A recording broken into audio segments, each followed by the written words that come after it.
Le 26 mai 2016 eut lieu l'intronisation de l'archevêque Jean de Kharioupolis en la cathédrale Saint-Alexandre Nevski à Paris.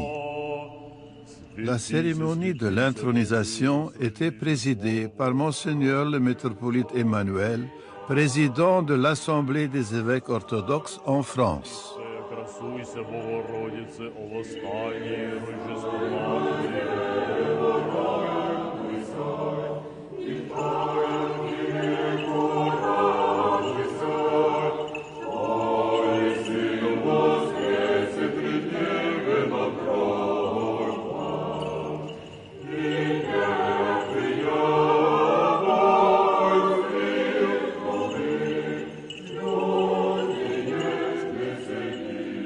Les deux hiérarques vénèrent l'icône de la fête.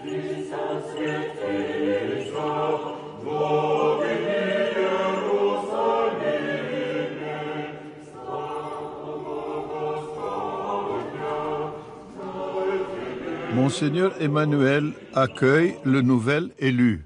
Le Christ est ressuscité. Le proverbe ne dit-il pas « nul n'est prophète en son pays ». Eh bien, cher Monseigneur Jean, vous demandez cet adage et je m'en réjouis. En effet, votre élection à la tête de l'exarchat patriarcal de paroisses et traditions russes en Europe occidentale est avant tout un retour aux sources de votre engagement pastoral, nonobstant l'importante parenthèse suisse pendant laquelle vous avez forgé les qualités morales et spirituelles qui aujourd'hui appellent à se déployer dans vos nouvelles responsabilités de l'archevêque. Je ne ferai ici que rappeler les mots de Sa Sainteté le patriarche œcuménique Bartholomée lorsqu'il vous a accueilli au centre du patriarcat au Fanard, quelques jours après votre élection épiscopale par le Saint-Synode de l'Église mère en mars 2015. Nous nous réjouissons, disait-il, tout particulièrement, car le patriarcat œcuménique connaît parfaitement vos mérites et vos charismes. En effet, votre amour de l'orthodoxie vous a amené à côtoyer dans votre jeunesse le plus haute figure contemporaine de sa spiritualité. Vous vous êtes notamment mise à l'école du Père Sophroni pendant vos années de noviciat au monastère de Maldon, avant de parfaire votre formation théologique à l'Institut Saint-Serge à Paris. Avec le souci de l'équilibre entre foi et raison, vous avez laissé façonner votre cœur par la prière et votre intelligence par la fréquentation d'éminents professeurs de la Sorbonne. Votre talent, rapidement repéré par le prince Constantin Andronikov, a été mis au service de la télévision publique comme producteur de l'émission Orthodoxie. C'est tout naturellement que son éminence l'archevêque Georges de Syracuse vous ordonna prêtre. Une fois évêque, votre mission a été d'assister son éminence l'archevêque Job de Telmissos de son activité pastorale. Par ce geste, le patriarcat œcuménique a démontré, s'il le fallait encore, son attachement au diocèse dont vous avez aujourd'hui la charge, respectueux de ses particularités, de son histoire, mais aussi reconnaissant pour le témoignage qui rend de notre foi à l'intérieur de la société européenne. Je le disais, à votre manière, vous êtes un enfant de cet exarcat patriarcal. Vous en chérissez l'identité et l'histoire, et vous en partagez les aspirations. Aujourd'hui, l'Église remet entre vos mains des talents, comme dans la péricope évangélique, à vous de les faire multiplier, de les faire croître, dont accompagner la fructification. Cher Monseigneur, nous nous connaissons depuis des années et je me réjouis tout particulièrement de ce que le patriarcat œcuménique puisse aujourd'hui compter sur votre dévotion. Je vous félicite donc en ce jour de votre intronisation, vous assure de ma présence, de mon indéfectible soutien. J'ose finir ce modeste message en vous rappelant ces mots de l'apôtre des nations à propos de la gouvernance dans l'Église.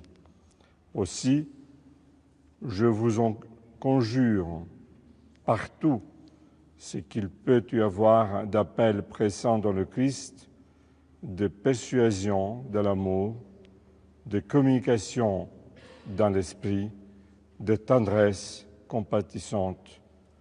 Ayez le même amour. Axios.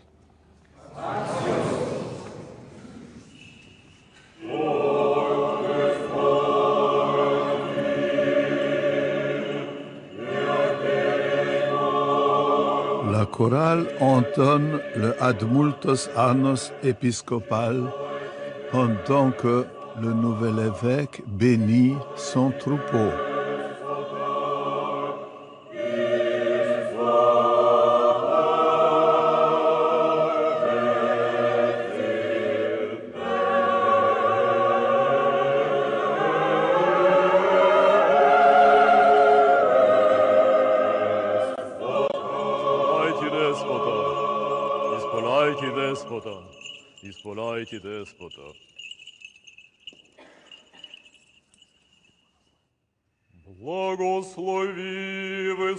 Le diacre dit, bénis Maître. Béni est notre Dieu maintenant et toujours et dans les siècles des siècles.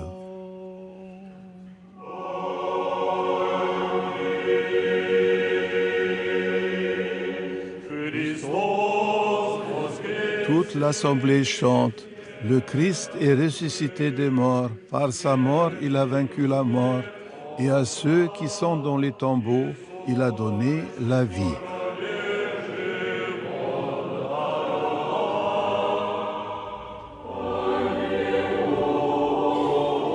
Le protodiacre apporte l'évangéliaire pour la lecture.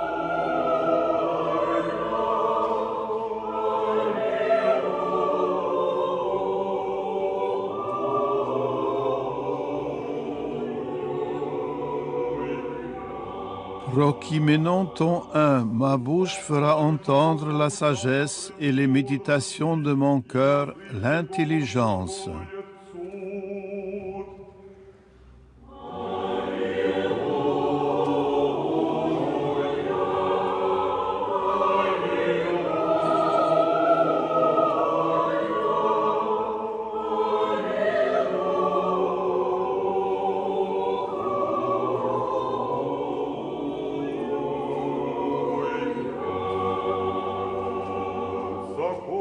Écoutez ceci, toutes les nations, prêtez l'oreille, tous les habitants de la terre.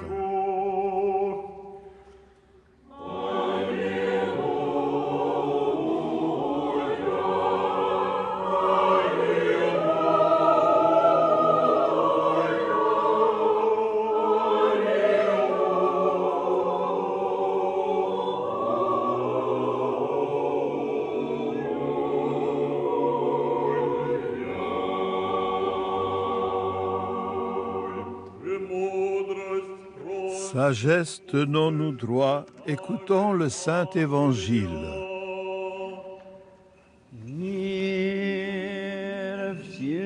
Paix à tous et à ton esprit. От Иоанна Святого Евангелия чтение.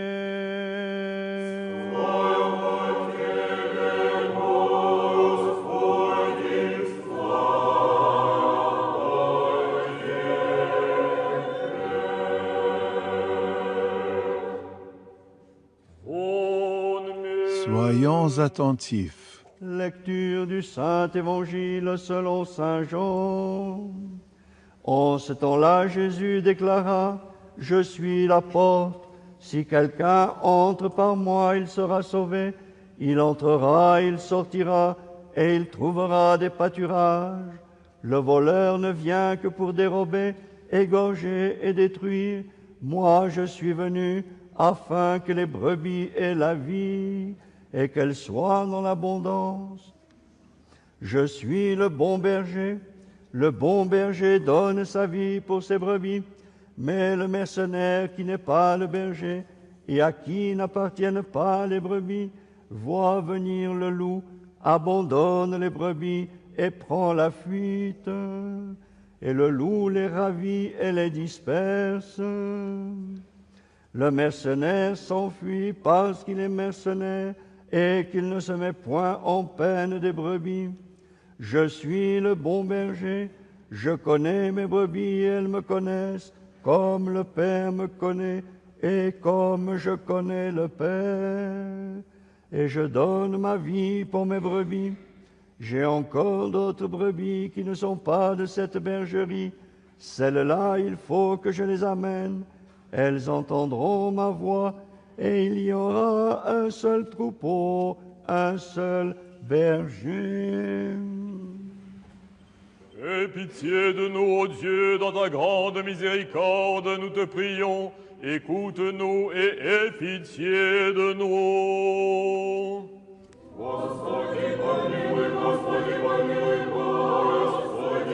Kyrie eleison, Kyrie eleison, Kyrie Nous eleison. prions encore pour notre archevêque Jean, pour son pontificat, sa paix, sa santé, et pour son salut, et pour que le Seigneur bénisse l'œuvre de ses mains.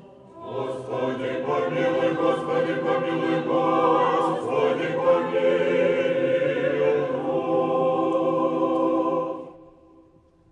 Seigneur Jésus-Christ, notre Dieu, Dieu de toute miséricorde, de toute compassion, dont la miséricorde est infinie et l'immensité de l'amour pour les hommes est insondable.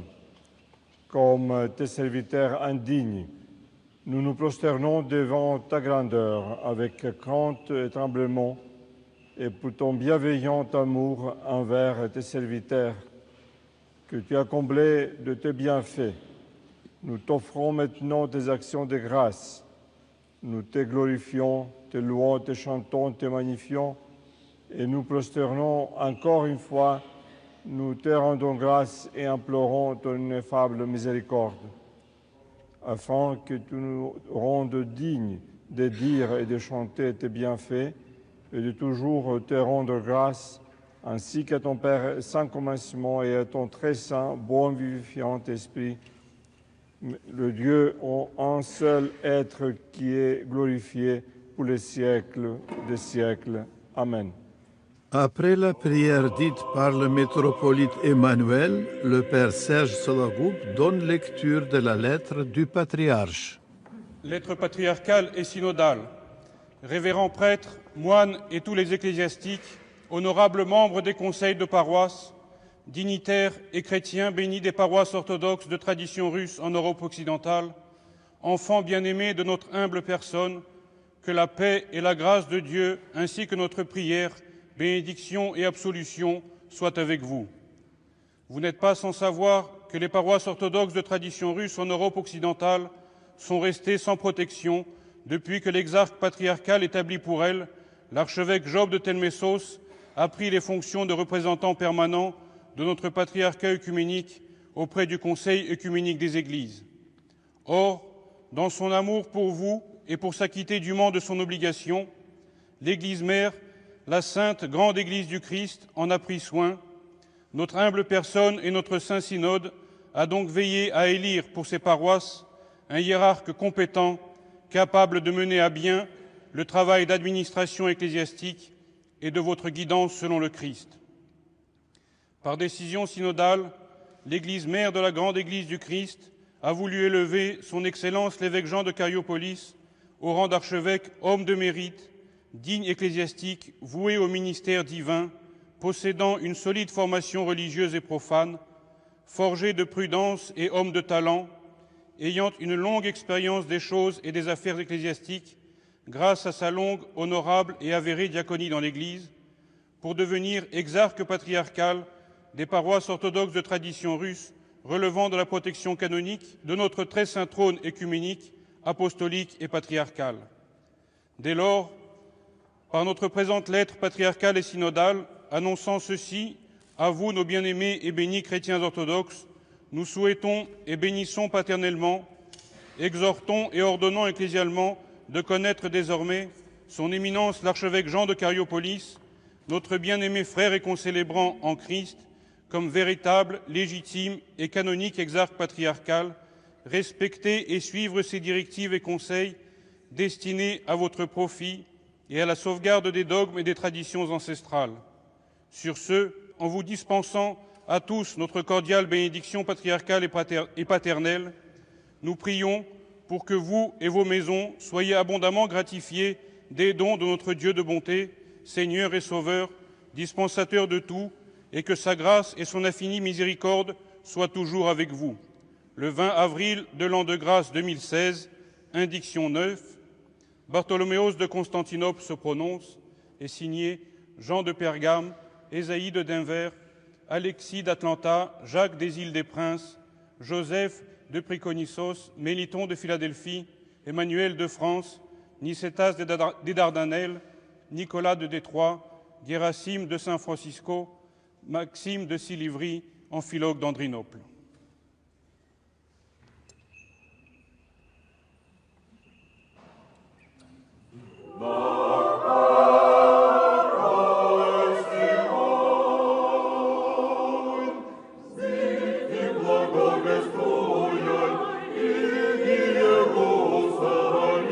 Le métropolite conduit le nouvel archevêque au siège élevé et l'assoit en disant « Axios, Il est digne », repris 3 fois par toute l'assemblée. Le métropolite l'assoit à nouveau et proclame Axios, « Il est digne ».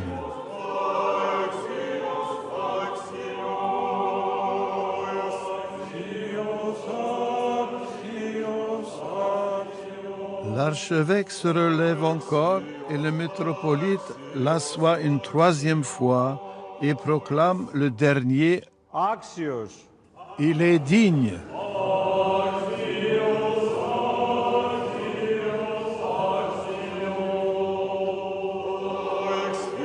L'archevêque se lève et dit la bénédiction initiale du Te Deum. Gloire à toi, Dieu, notre bienfaiteur, pour les siècles des siècles.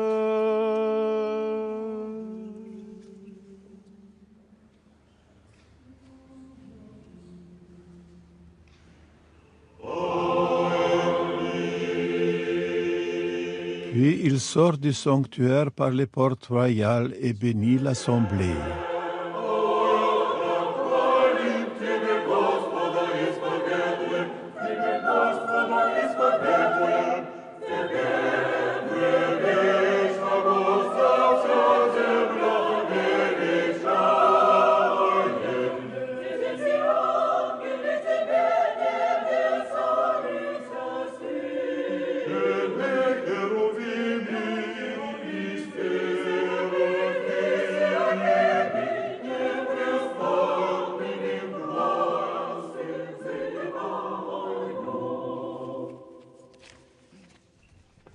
Chère Éminence, chers pères, chers frères et sœurs, j'ai comme feuille de route, en tant que, je dirais, ex-pasteur de base, n'est-ce pas, de conduire la vie de notre exarcat, de notre archevêché, dans un chemin de paix, dans un chemin de joie. Joie d'être chrétien, joie d'être enraciné dans le Christ, joie d'être porteur de cette espérance absolument extraordinaire qui est la résurrection, qui est la vie qui nous est offerte dans la vie de Dieu, cette communion intense que nous avons avec le Seigneur ressuscité qui s'offre à nous à chaque Eucharistie. Cette joie et cette paix doivent engendrer dans nos communautés l'accueil. Nos communautés ne sont pas des communautés fermées sur elles-mêmes. Nos communautés sont des communautés qui doivent être accueillantes. Si nous avons la joie et la paix, si nous avons la certitude de la foi, eh bien nous sommes accueillants, nous sommes ouverts. Et chaque être humain trouvera dans cette communauté que nous formons, trouvera le mystère même de la miséricorde du Christ. Et c'est ce que je souhaite pour chacune de nos communautés. Qu'elle soit un lieu d'accueil, mais qu'elle soit aussi un lieu d'écoute. D'écoute de la souffrance du monde, d'écoute des désespoirs que nous pouvons vivre les uns et les autres, d'écoute de cette vie qui est voulue par Dieu et qui quelquefois se trouve dans des circonstances difficiles. Et bien que nos communautés soient des lieux d'écoute. Des lieux d'écoute et des lieux de partage. En effet, une communauté évangélique est avant tout une communauté qui partage. Qui partage quoi? L'amour. Qui partage cet amour infini que Dieu répand sur chacun d'entre nous. Cet amour qui nous est offert gratuitement. Il n'y a pas besoin de le payer. Il est offert gratuitement. Et il nous est offert à chacun d'entre nous gratuitement. Vous avez reçu gratuitement, donné gratuitement. Et c'est l'œuvre de nos communautés. C'est cette gratuité du don de l'amour, dans l'accueil et dans l'écoute. Ainsi, nos communautés vont devenir des communautés qui ont une écoute compatissante, de compassion. Car si je relis attentivement l'Évangile, je vois que toujours, c'est la compassion qui domine.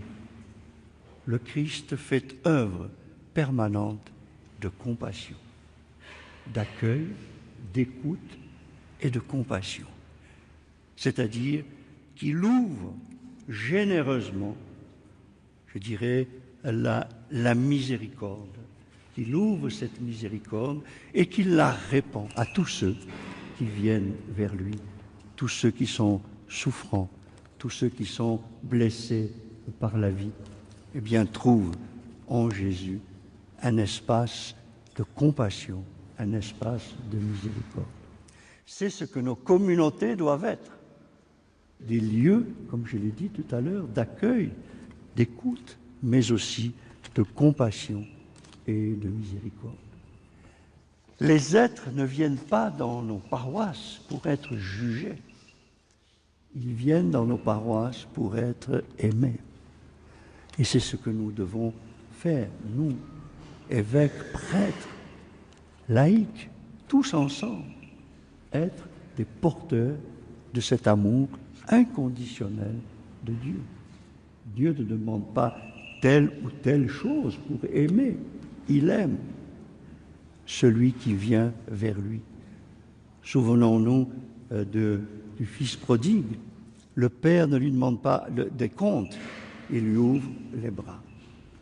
Eh bien, chaque communauté, chaque membre de nos communautés doit être quelqu'un qui a les bras ouverts, c'est-à-dire qui sait accueillir, qui sait intégrer tous ceux qui viennent de différents pays, de différentes langues, tous ceux qui trouvent dans nos communautés un lieu, je dirais un bateau pour traverser la vie, qui trouvent un lieu, un port, n'est-ce pas, où ancrer leur vie. Alors, eh bien, ils trouvent ce lieu et ils restent fidèles et ils peuvent aussi développer leur vie intérieure, leur vie de foi, leur vie de prière, leur vie liturgique, toujours dans cette communion à l'Église. Et enfin, je dirais que nos communautés doivent être des lieux de pardon. Souvent, nous sommes blessés. Souvent, nous sommes aigris, à la fois dans nos relations, à la fois dans nos vies. Et bien que nos communautés et que nos prêtres soient des confesseurs, des êtres de pardon, non pas des êtres de jugement, mais des êtres qui pardonnent et qui accueillent. Alors à ce moment-là, je crois que nous pouvons ensemble construire l'Église. On nous parlait tout à l'heure de la grande Église du Christ. Eh bien, la grande Église du Christ, c'est l'Église de l'amour. Alors, c'est ce que je voudrais vous livrer humblement au soir de cette intronisation. C'est que, comme nous avons mentionné tout à l'heure l'apôtre Jean, n'est-ce pas, et que, eh bien, aimons-nous les uns les autres. Soyons réceptifs à l'amour de Dieu. Voyez comme il l'aimait, il dit l'Évangile. Voyez comme il l'aimait. Que nous soyons vus comme des êtres aimants et non pas des êtres de jugement, des êtres d'exclusion, des êtres de petite chapelle, n'est-ce pas? Mais des êtres qui avons un cœur large, un cœur ouvert. Et alors c'est vraiment le Christ qui sera parmi nous. Comme nous le disons à la liturgie, le Christ est parmi nous. Mais le Christ est parmi nous dans l'amour. Alors voilà, frères et sœurs, pardonnez-moi peut-être de répéter certaines choses qui sont très connues, mais ce sont des choses de base. Et c'est ce qui fait la base de la vie ecclésiale.